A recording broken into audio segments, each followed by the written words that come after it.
Ada PMI yang kabur baru datang saat lagi di training center. Wah, parah nih.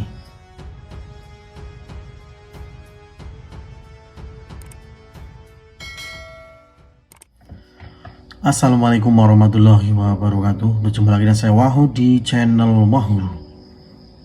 Ini adalah berita yang sangat mengejutkan ya. Ini beraninya ya, baru datang ke Korea langsung kabur dari tempat training center dan menjadi perhatian khusus karena berita ini muncul di situs PP2MI ya.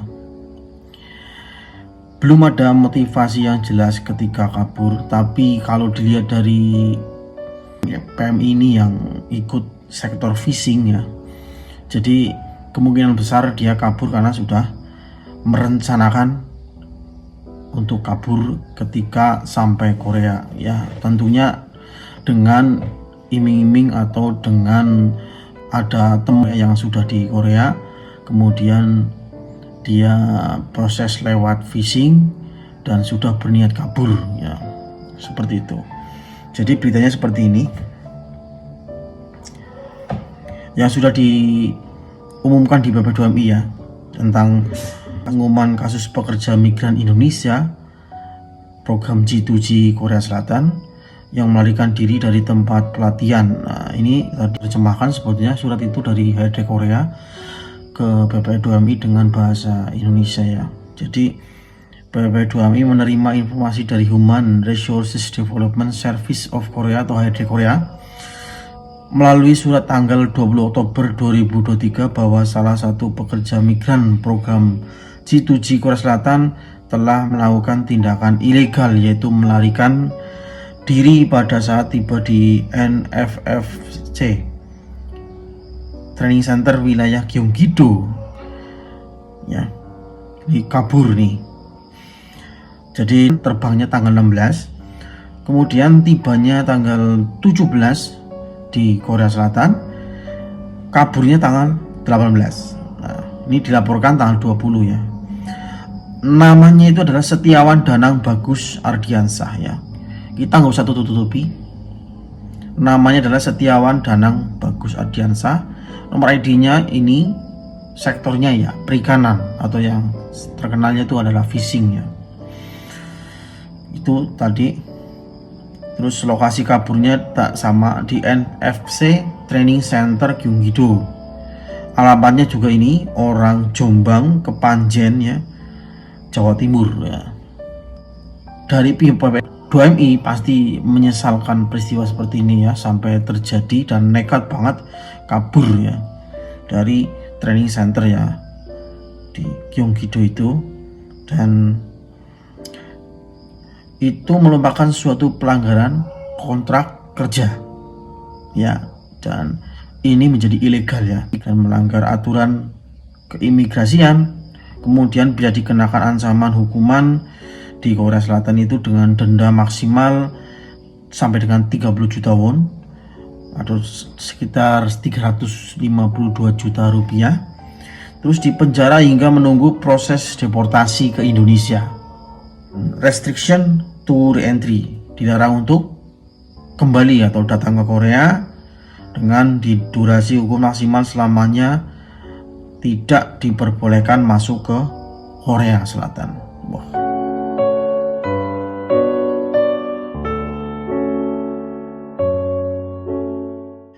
Di sini kita akan sedikit menganalisis ya, bagaimana ini orangnya yang kabur itu sudah mengetahui atau sudah paham ya, ketika saat training center itu ada waktu mungkin saat break atau lagi makan siang, itu setelahnya kan ada break, bisa keluar sambil merokok ya, dan mungkin temannya sudah menjemput di depan dengan taksi atau ya dijemput lah, intinya nggak mungkin dia sendiri ya, karena mungkin sudah mengerti atau mengetahui pasti di training center itu seperti ini tempatnya ya, sudah janjian, kemudian kabur ya atau melarikan diri ya. Tentunya apakah barang-barang masih ditinggal atau masih disisakan apa ya saat di sana, kita belum tahu kejelasannya. Yang jelas ini anaknya sudah berniat untuk kabur dan sudah mengambil resiko ilegal di Korea Selatan, entah karena bujuk rayu atau karena sudah tahu kalau proses ke Korea itu sulit ya, akhirnya dia ikut jalur fishing dan sudah berniat untuk kabur atau menjadi ilegal. Ini sangat berbahaya ya. Bagi apa? Bagi pengaruhnya untuk yang lain yang G2G Korea Selatan. Berita seperti ini ya, kalau biasa kabur karena mungkin sudah kontraknya habis atau tidak mau pulang, yang ilegal itu tidak akan terasa begitu mengejutkan ya. Tapi kalau ini saat baru datang training kabur, itu otomatis akan buat nama baik Indonesia itu tercemar ya. Apalagi saat ini Indonesia lagi disoroti untuk masalah fishing ini ya, atau perikanan ya. Jadi teman-teman, dipikirkan dulu apa yang dilakukan ya, jangan seperti itu. Atau bahkan kalau punya teman yang berniat kabur di Korea ya, saat mau bekerja di sana, itu dicegah ya, dikasih tahu lah. Yang resmi itu lebih nyaman, mau kemana-mana enak, jalan-jalan santai, nggak akan pindah-pindah tempat. Ini di rumah sini, sekarang ngontrak mana-mana ya, itu akan selalu ada ketakutan. Ya karena apa? Karena tidak resmi, ilegal. Nah, mau bekerja seperti apapun ya, itu jangan cuma nyari kerja walaupun jauh di sana ya, apalagi membuat jelek nama Indonesia ya. Tentunya seperti itu. Kasihan ini teman-teman yang berniat ke sana lewat jalur resmi, terutama yang G2G itu kan menunggu lama, nunggu SLC turun dan sebagainya.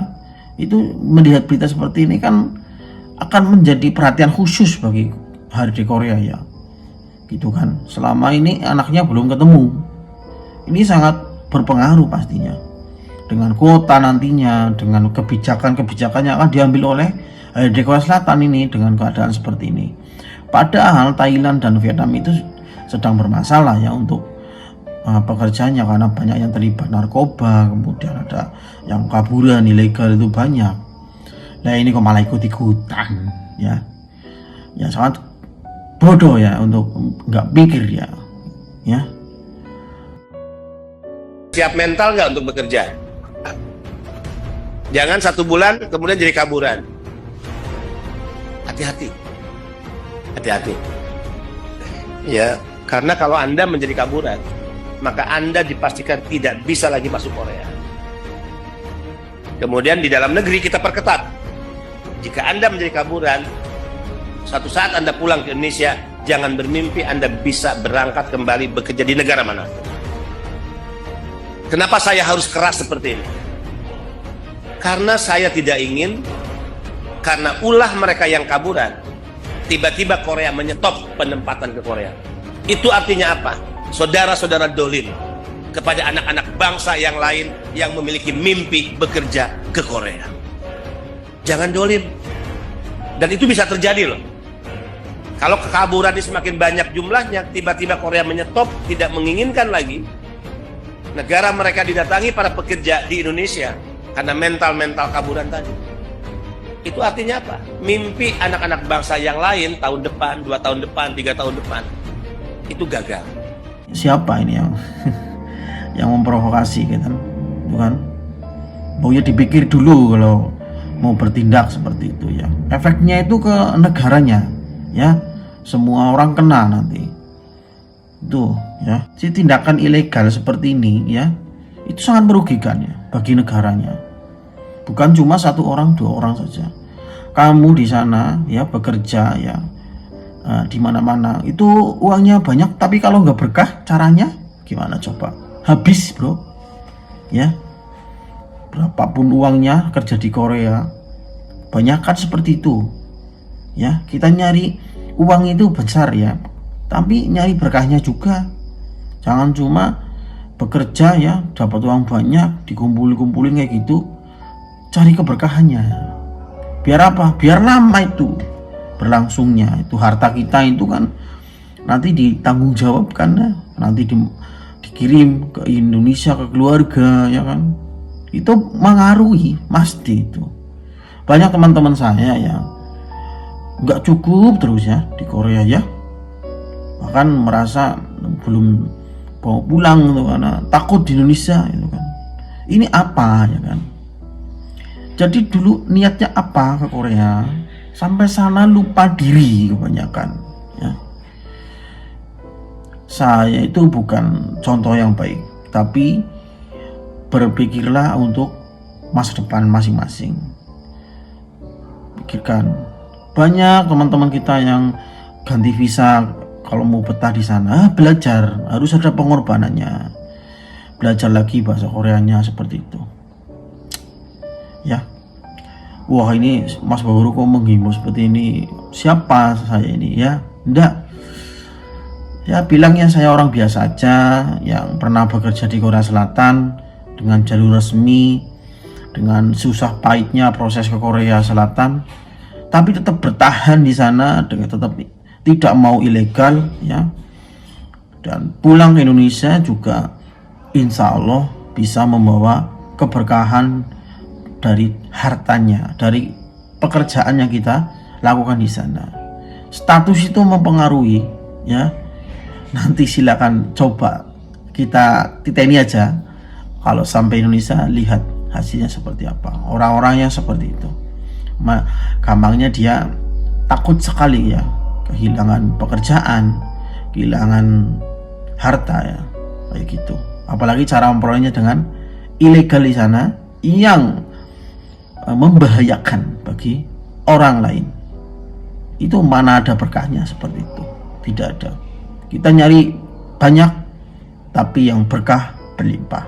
Saya Waho. Wassalamualaikum warahmatullahi wabarakatuh. Annyeonghaseyo.